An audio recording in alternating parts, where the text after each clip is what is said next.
에베소서 2장 13절부터 19절까지 찾으셨죠? 이제 같이 함께 하나님 말씀을 오늘 우리에게 주시는 귀한 생명의 말씀 같이 봉독을 하겠습니다. 시작. 이제는 전에 멀리 있던 너희가 그리스도 예수 안에서 그리스도의 피로 가까워졌느니라.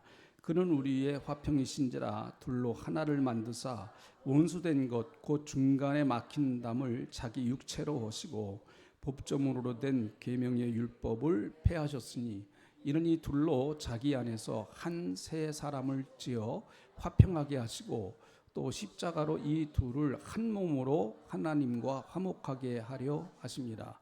원수된 것을 십자가로 소멸하시고 또 오셔서 먼 데 있는 너희에게 평안을 전하시고 가까운 데 있는 자들에게 평안을 전하셨으니 이는 그로 말미암아 우리 둘이 한 성령 안에서 아버지께 나감을 얻게 하려 하심이니라. 그러므로 이제부터 너희는 외인도 아니요 나그네도 아니요 오직 성도들과 동일한 시민이요 하나님의 권속이라. 아멘.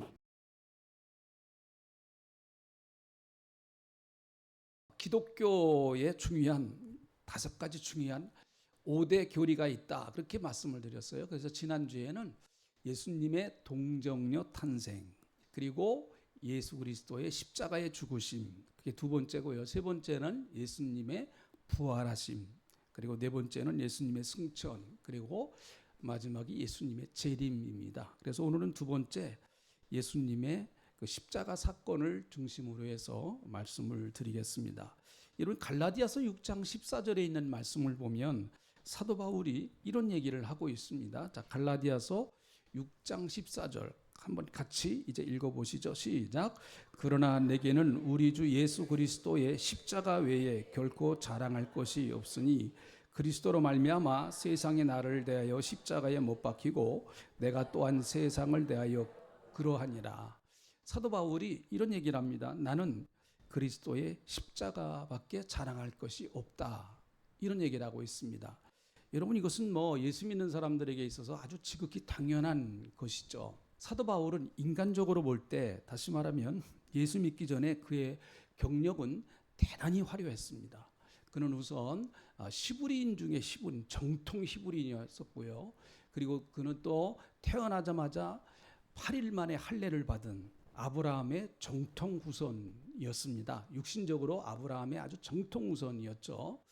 그는 또 그뿐만 아니라 가말리엘 학파에서 공부를 한 아주 엘리트 출신입니다. 가말리엘 학파 그러면 우리나라로 말하면 서울대학이고요.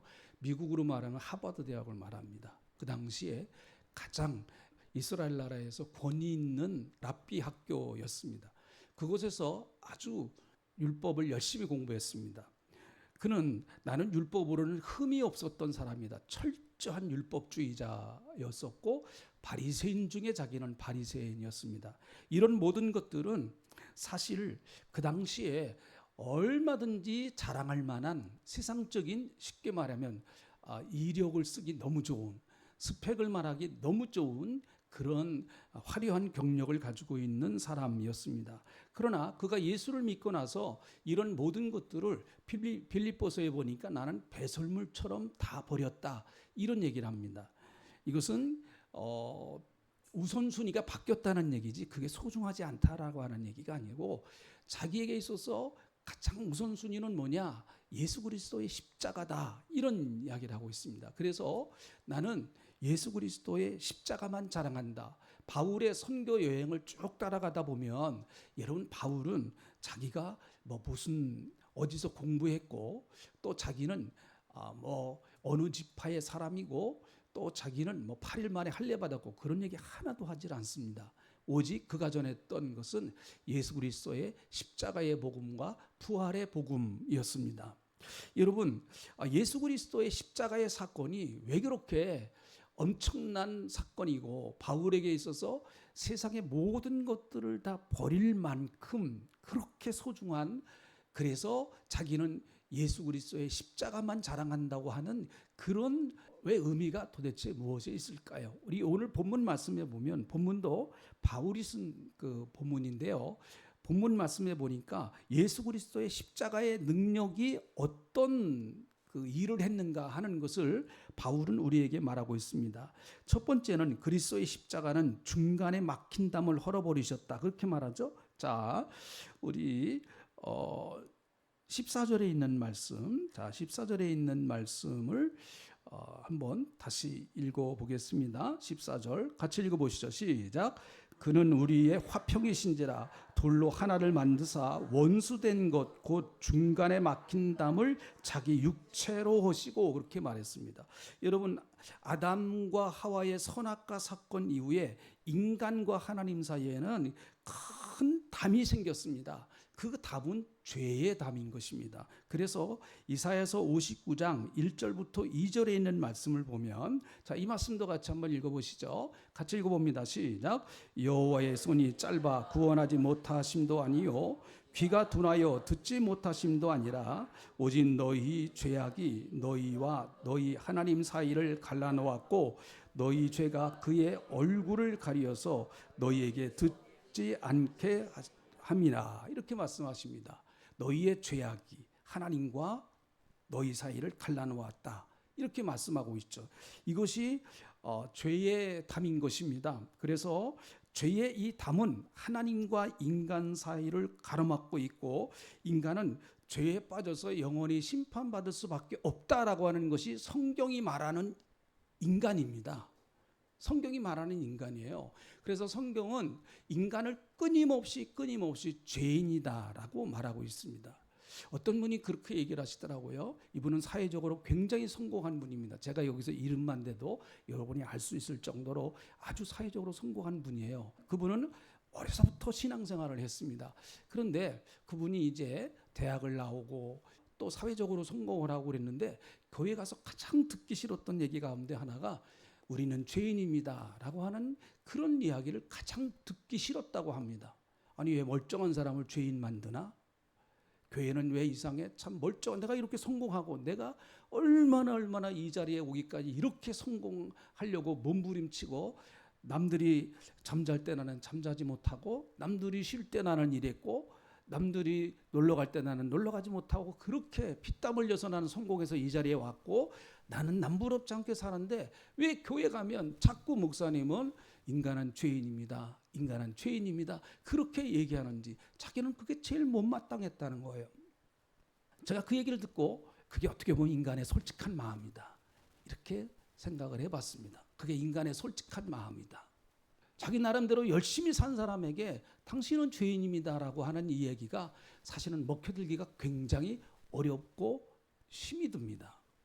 그러나 여러분, 그럼에도 불구하고 이것은 마치 이런 것과 같습니다. 열심히 내가 일하고 열심히 내가 직장에서도 남들 못지않게 열심히 일하고, 그래서 어느 정도 위치에 올라갔고 자리를 잡았는데 그만 몸이 아파서 병원에 가보니까 이미 암이 내 몸의 전신에 다 퍼져버렸어요.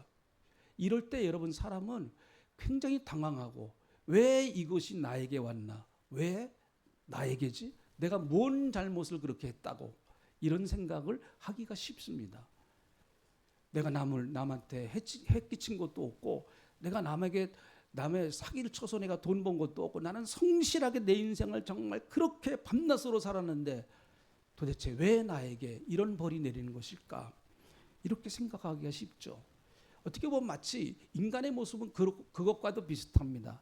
하나님이 보실 때 인간을 하나님의 눈으로 스케치해 보면 인간은 죄인이다 라고 하는 게 성경이 말하는 인간의 원초적인 모습인 것입니다.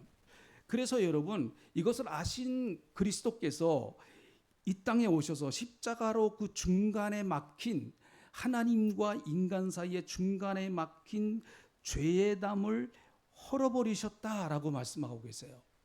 이것은 누구도, 그 어떠한 누구도 인간 스스로 이 담을 넘어간다든지, 이 담을 뚫고 간다든지, 이 담을 부시고 간다든지 절대로 그럴 수 없는 담입니다.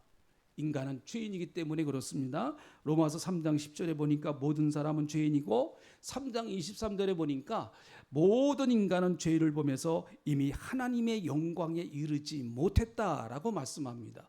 우리는 흔히 죄라고 하면 흔히 윤리적인 죄를 많이 얘기를 합니다. 내가 누구 거 훔치지도 않았고, 내가 누구 거 사기치지도 않았고, 거짓말 시키지도 않았고, 내가 다른 사람에게 해끼치지도 않았는데 왜 내가 죄인인가? 이렇게 윤리적인 면을 많이 이야기를 하고 있습니다.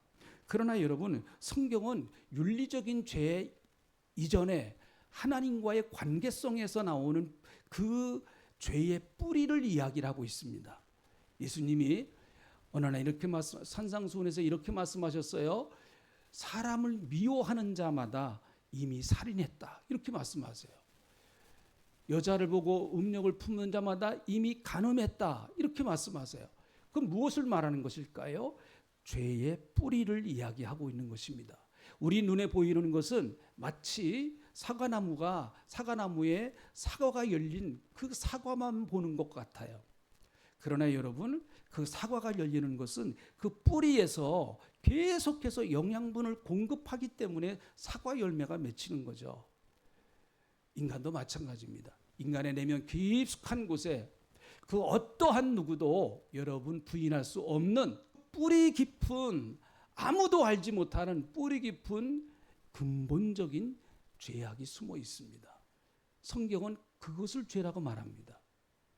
하나님과의 관계가 틀어진 죄, 하나님을 떠나서 하나님을 등지고 살아가는 죄, 그것을 성경은 죄라고 말합니다. 그래서 이 죄를 해결하실 수 있는 분은 유일하게 예수 그리스도밖에 없다. 이 담을 허실 수 있는 분은 예수 그리스도밖에 없다라고 말씀드렸습니다. 제가 지난 주일날 예수님이 동정녀로 탄생하신 이유, 아담의 후손으로 오시지 아니하고 성령으로 말미암아 동정녀로 탄생하신 이유는 예수 그리스도가 아담의 후손, 다시 말하면 죄인의 후손으로 오시지 않고 그분은 죄가 없이 이 땅에 오신 분이시다라고 하는 것을 말씀을 드렸어요.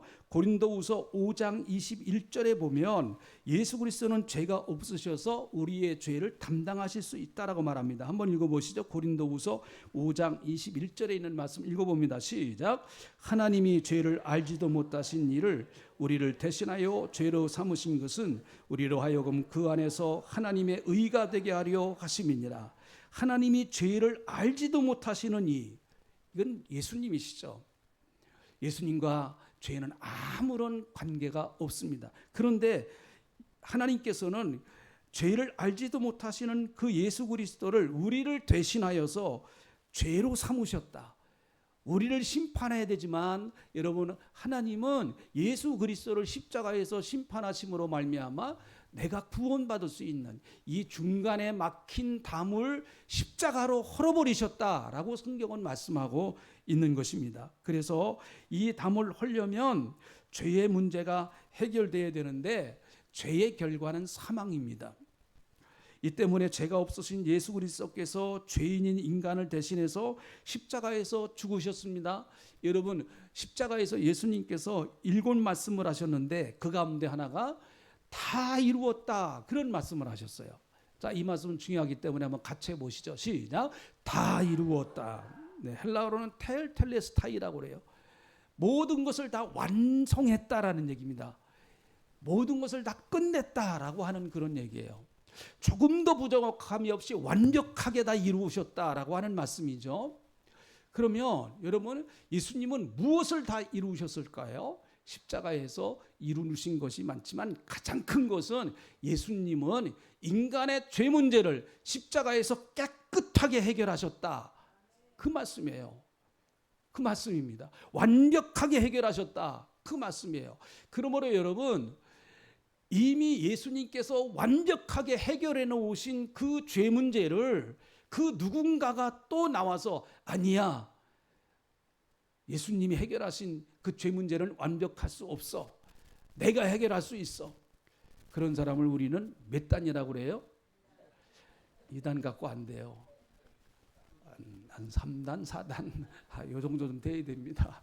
왜 그런가 하면 예수님이 다 해결해 놓으셨는데, 여러분, 제 이 양복은 완벽한 양복입니다. 완전하죠. 다 뭐 어디도 부족함이 없어요. 여러분 보실 때 그러시죠? 그런데 여러분들이 혹시 그 양복이 좀 뭐가 부족한 것 같네요 하면서 여기다가 약간 비워서 요만큼 여러분 더 내서 이렇게 양복을 키웠다고 해봅시다. 이게 완벽합니다. 그러면 그 양복은 불완전한 양복이 돼버리고 마는 거예요. 완전한 것에다가 불완전한 것을 붙이면 불완전한 게 돼버리고 맙니다. 여러분, 예수 그리스도는 우리의 모든 죄, 어떠한 죄라도 완벽하게 십자가에서 다 이루셨다, 다 해결하셨다라고 선언해 놓으셨는데, 거기다가 이상한 사람들이 와서 아니야, 내가 해결하는 거야. 통일교회 문선명은 예수님의 십자가는 실패했다라고 말하는 것입니다. 실패했다. 그래서 예수님이 실패한 그 문제를 해결하기 위해서 온 사람이 문선명이다. 그렇게 얘기를 했어요. 예수님이 십자가를 지실 때 성전의 휘장이 찢어졌습니다. 여러분, 성전은 성소와 지성소로 이렇게 갈라놓습니다. 그리고 그 중간에 이 휘장을 딱 가로막았어요. 이 휘장이 굉장히 두껍습니다. 사람이 찢을 수가 정말 그것을 찢으려면 몇 사람이 동원되어서 정말 예리한 칼로 찢어야 겨우겨우 찢을 수 있는 그런 아주 굉장히 단단하고 견고한 휘장입니다. 그 휘장 안에 지성소가 있죠. 거기에 법궤가 있습니다. 1년에 한 번 대제사장에 들어가서 인간의 모든 죄, 다시 말해 이스라엘 백성들의 모든 죄를 1년에 한 번 속죄하는 날이 있습니다. 그 날이 대속죄일이에요. 7월 10일 날 대속죄일입니다. 이스라엘 나라의 달력으로요. 7월 10일 날 대속죄일 날.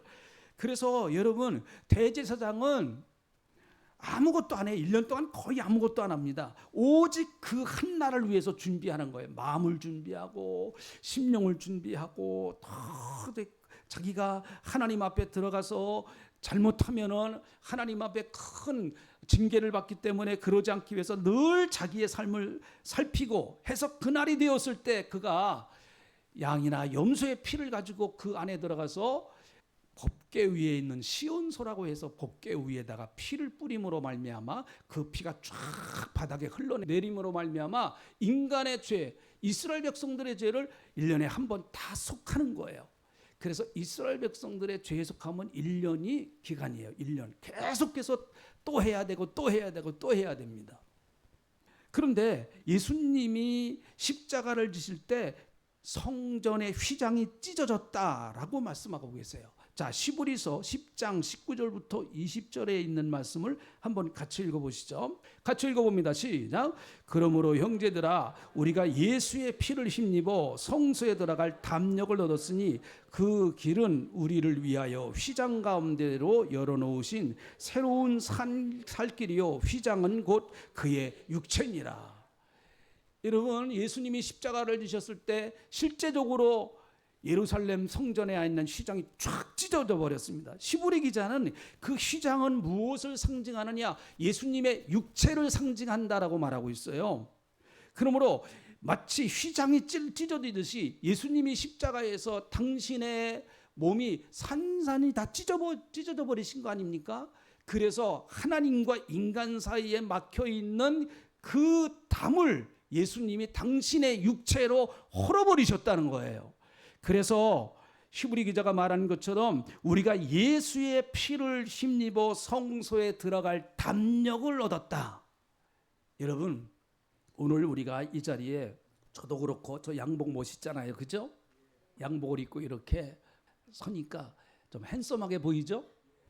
그러나 여러분, 정말 우리가 하나님의 불꽃 같으신 우리의 중심을 보시고 우리의 내면을 보시는 하나님, 우리의 겉만 보시는 것이 아니라 우리의 내면을 다 알고 계시는 하나님, 그분 앞에 우리가 선다고 하면 여러분, 그 우리의 진짜 모습이 하나님 앞에 나타난다고 하면 누구도 여러분 부끄러워서 하나님 앞에 설 수 있는 사람 한 사람도 없어요. 저부터가 부끄럽습니다.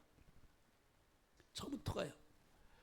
목사님 뭔 죄 그렇게 많이 지셨어요? 더 이상 물어보지 마세요. 다.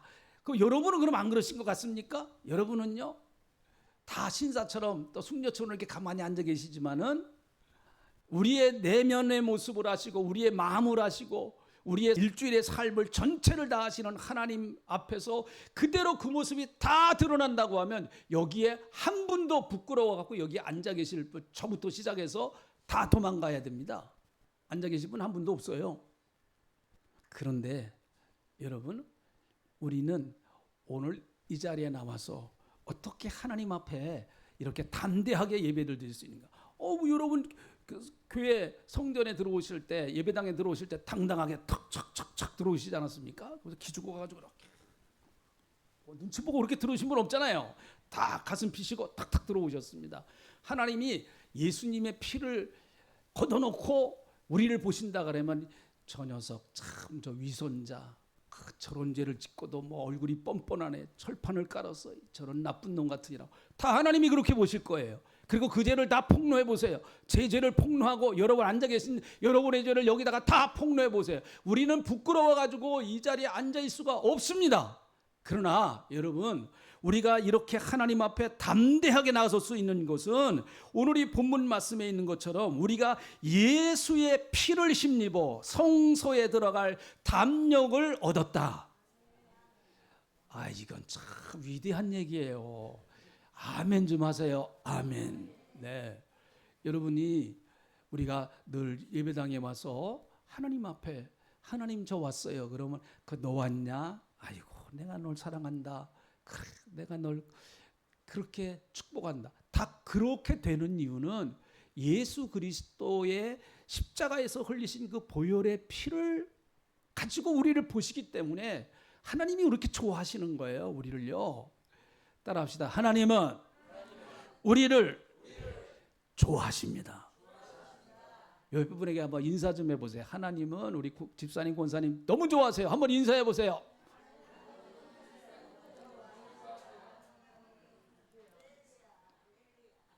여러분, 우리의 허물을 덮어주시는 피가 있어요.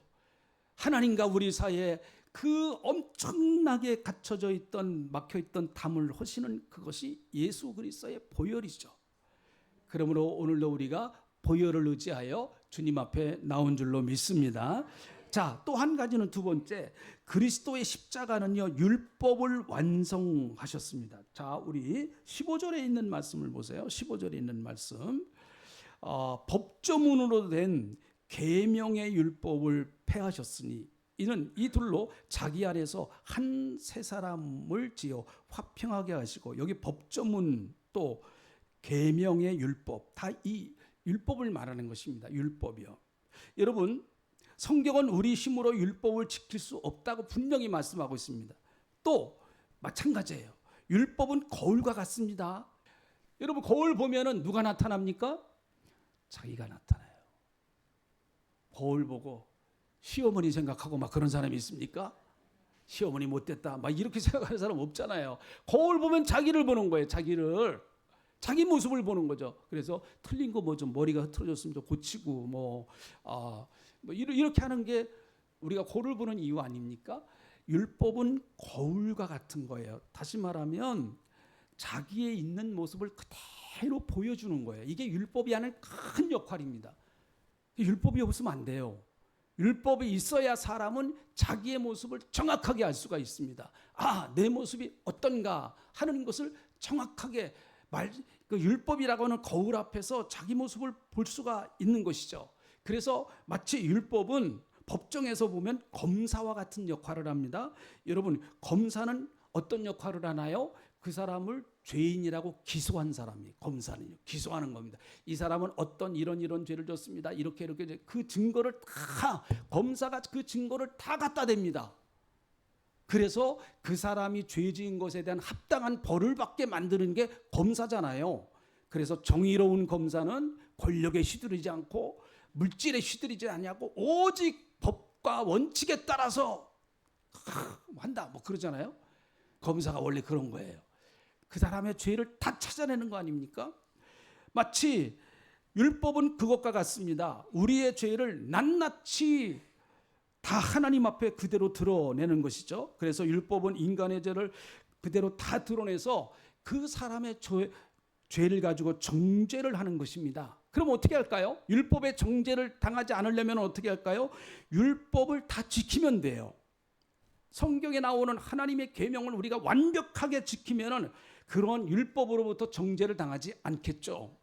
그러나 여러분, 율법은 어떤 특징이 있는가 하면은 야고보서를 보니까 그렇게 말하고 있습니다. 율법은요, 내가 100개의 율법이 있다고 그러면 99가지 율법을 몸부림치면서 내가 지켰어요. 그런데 그 중에 어쩌다가 딱 하나를 범했어요.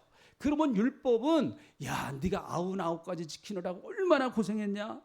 그까진 뭐 하나 범한 거 아유 내가 눈 감아줄게. 아니에요. 율법은 절대로 안 그럽니다. 99가지 지킨 것 자체가 율법 하나를 범함으로 말미암아 99가지 지킨 것이 전부 다 없어져 버립니다. 하나만 남아요. 내가 범한 것. 하나님 앞에서 너는 이런 죄를 범했으니까 너는 하나님 앞에서 이런 심판을 받아야 돼. 이게 율법의 역할입니다.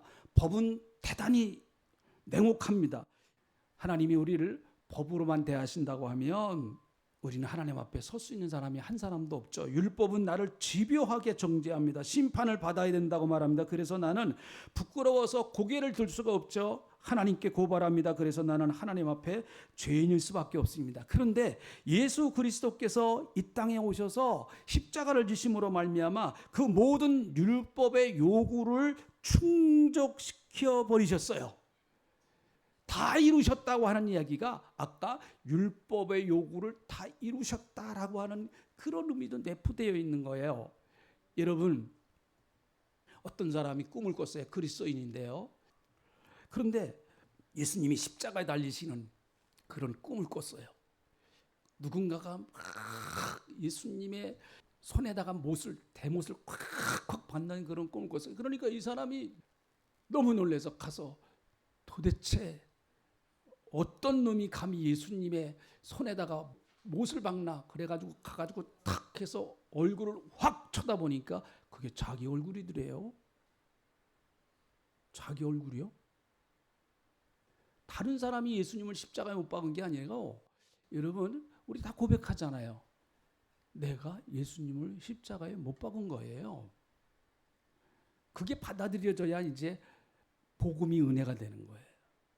예수님이 십자가에 달리신 것은 내가 지은 죄목이 거기 다 있습니다.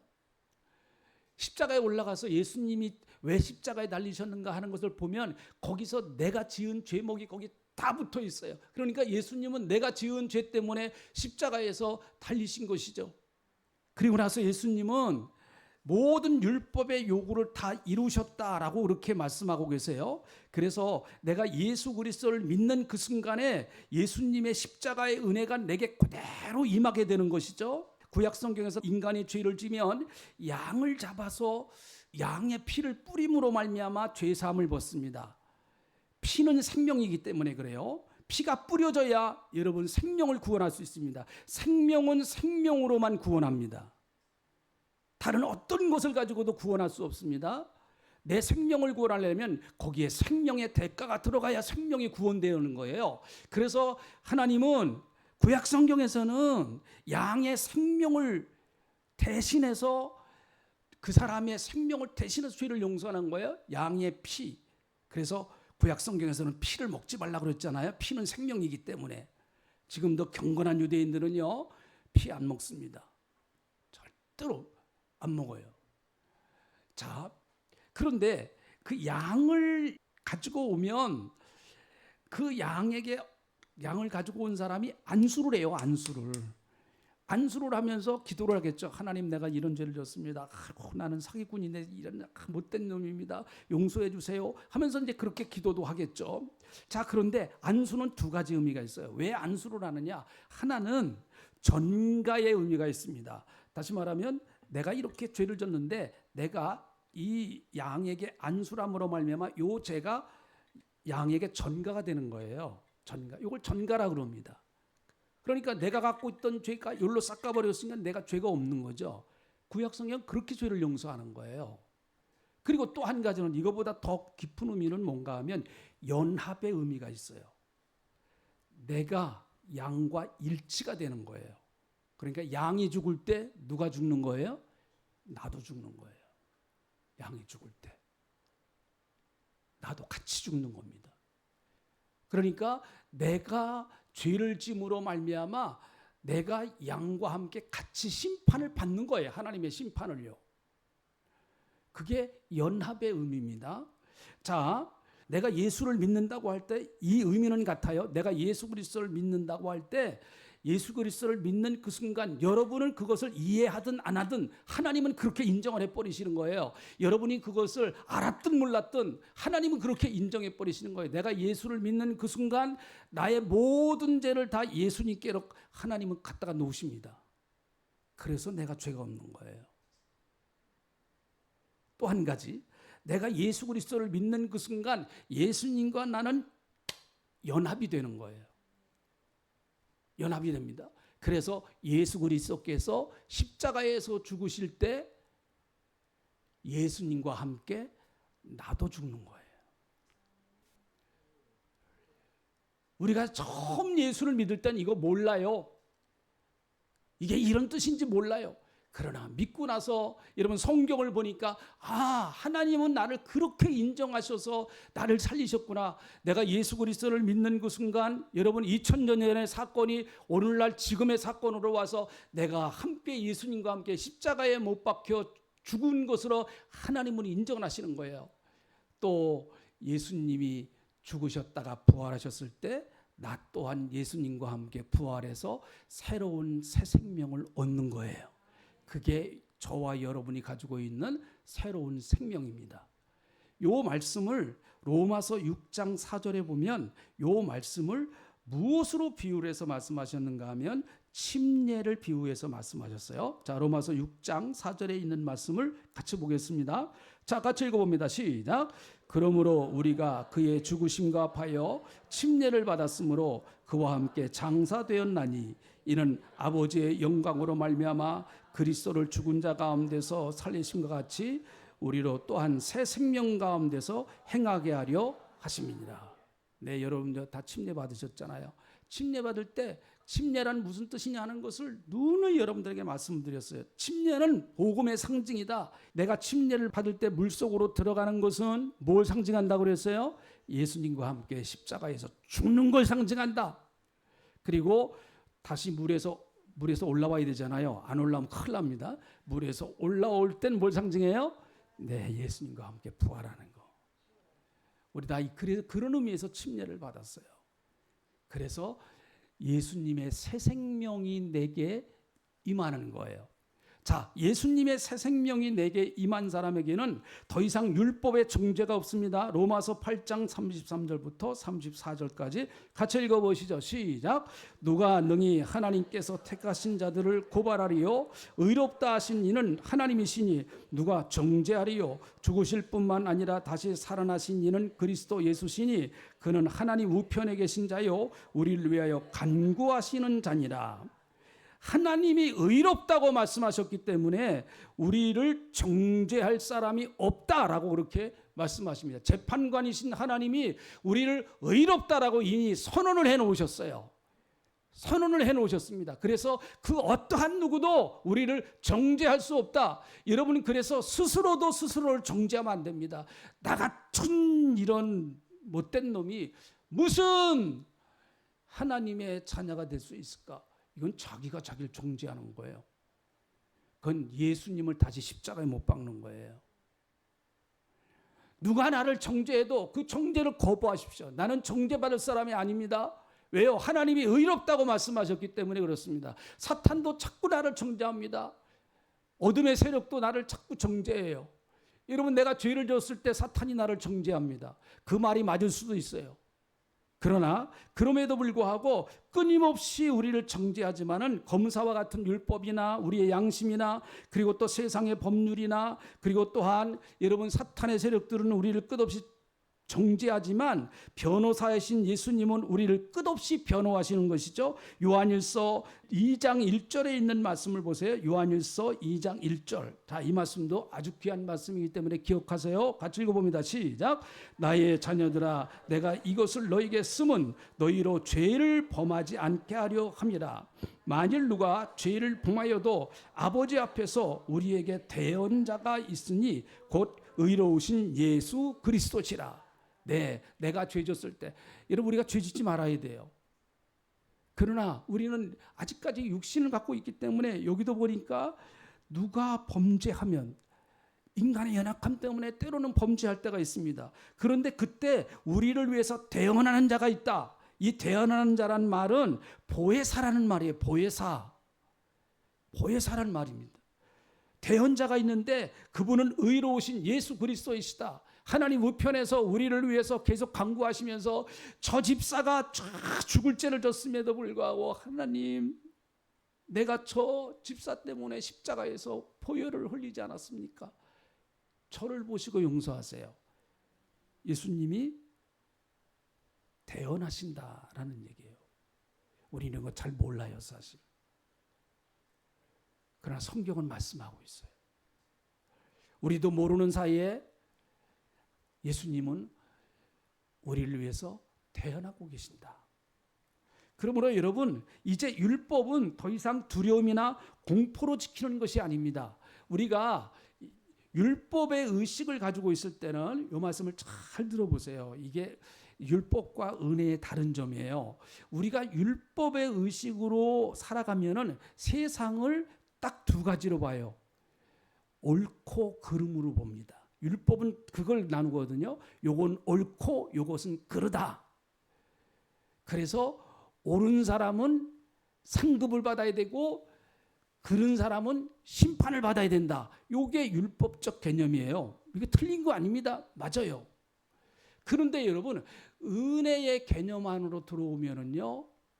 은혜의 개념 안으로 들어오면은 죄 지은 사람도 살아갈 길이 있다라고 말해요. 죄 지은 인간도 심판받지 않고 살 길이 있다라고 말합니다. 이런 시각으로 사람을 보면 두 가지로만 보지 않습니다. 저 사람 죄 졌으니까 저런 인간은 하나님 앞에 당연히 벼락 맞아 죽어야지. 저게 어떻게? 이건 율법적 시각이에요. 그 얘기가 맞을 수도 있어요. 그러나 여러분 그리스도의 십자가의 은혜로 복음으로 여러분 십자가의 은혜를 통과한 사람들은 세상을 보는 눈이 율법적 시각으로 보는 것이 아니라 은혜의 시각으로 보는 거예요. 우리가 고난 당할 때도 마찬가지입니다. 내가 뭔가 하나님 앞에 죄를 져서 이렇게 매맞고 있는 것은 아닌가? 그것이 맞을 수도 있어요. 그렇게 생각되시면 회개하세요. 그러면 돼요. 그런데 그것을 정죄함으로 받아들이면 안 됩니다. 그래서 나는 하나님 앞에 심판받을 수밖에 없는 사람이기 때문에 나는 희망이 없어. 그거는 여러분 율법이에요. 회개하는 건 은혜예요. 회개하는 건요. 그래. 내가 이렇게 죄를 졌음에도 불구하고 예수 그리스도께서 나 때문에 십자가에 달리셔서 내가 하나님 앞에 나갈 수 있는 길을 열어주셨으니 나 같은 죄인도 그래도 살 길을 열어주셨으니 감사합니다. 요거는 은혜예요. 그러니까 자꾸 여러분 율법적 시각으로 사람을 보면은요, 이 세상에 나만 할 사람 한 사람도 없습니다. 율법은요, 자꾸 그 사람을 옳고 그름을 가지고 따지기 때문에 그래요. 저 사람 뭘 그렇게 잘못했길래 저렇게 큰 어려움을 당하나? 우리는 십자가의 은혜를 통과한 사람이에요. 할렐루야. 십자가의 은혜를 통과한 사람이에요. 십자가의 은혜를 통과한 사람은요, 모든 것을 다 은혜로 볼 수 있는 이제는 시각을 가지고 있어요. 자식이 좀 잘한데도요, 잘한데도 그것을 은혜로 소화해낼 수 있는 능력이 있어요. 가정이 좀 어려워도요, 그것을 은혜로 소화해낼 수 있는 능력이 있어요. 인간관계가 어려워도 그 사람 미워하지 않고, 그래 저 사람 때문에 그래도 내가 하나님 앞에 기도하고 있고, 저 사람이 나를 힘들게 해서 하나님 앞에 나 더 가까이 가는 거야. 자꾸 은혜로 그것을 해석해낼 수 있는 능력이 있는 거예요. 율법으로 자꾸 보면 미흡죠. 하나님 저 인간 배락 맞아 죽게 해주세요.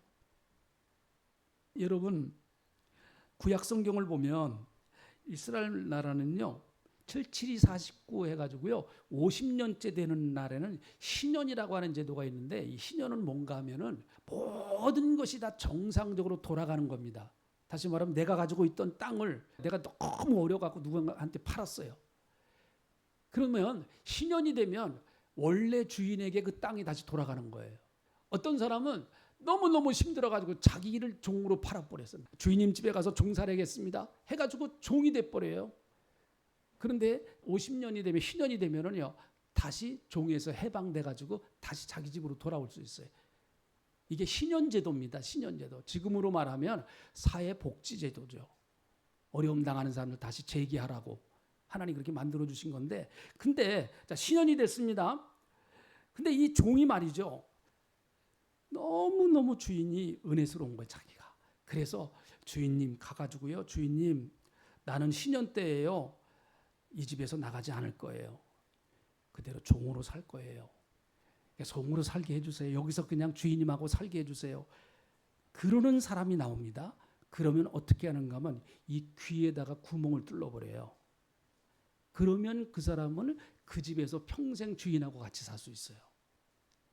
자, 이 사람이 이제 신년이 지나서 귀에 구멍을 뚫고 나서 밭에 나가서 일을 합니다. 어떤 마음이 들까요? 밭에 나가서 일하는 게 고마운 거예요. 주인이 고마운 거예요. 주인에게 감사한 거예요. 나를 여기서 살게 해주셨으니 얼마나 고맙나. 그래, 나에게 이렇게 은혜를 베풀어 주신 이 주인에게 나는 최대한 헌신하고 내가 열심히 일해야지.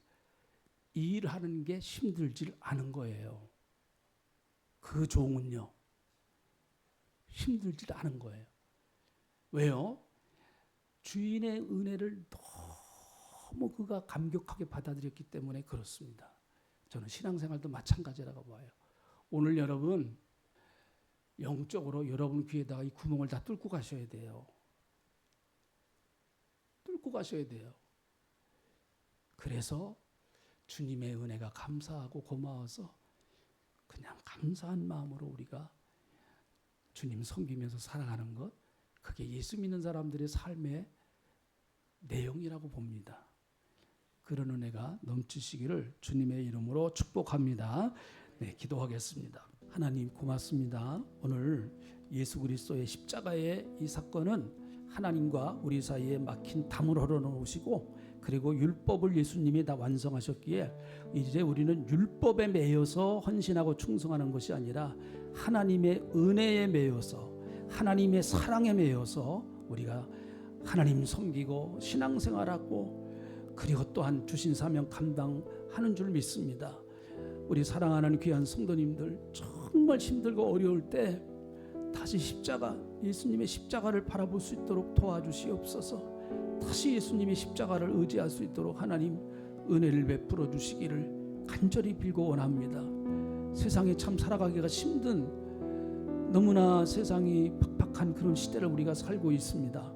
그럼에도 불구하고 하나님의 사랑은 끊이지 않고 십자가에서 흘러나오는 그 예수님의 보혈의 은혜는 계속되어서 우리에게 차고 넘치는 줄로 믿습니다. 우리의 잔이 차고 넘치나이다 고백했던 것 다윗과 같이 그 십자가의 은혜가 우리 사랑하는 성도님들에게 흘러넘치고 차고 넘치는 역사가 있게 하여 주시옵소서. 감사합니다. 예수님의 이름으로 기도하옵나이다. 아멘.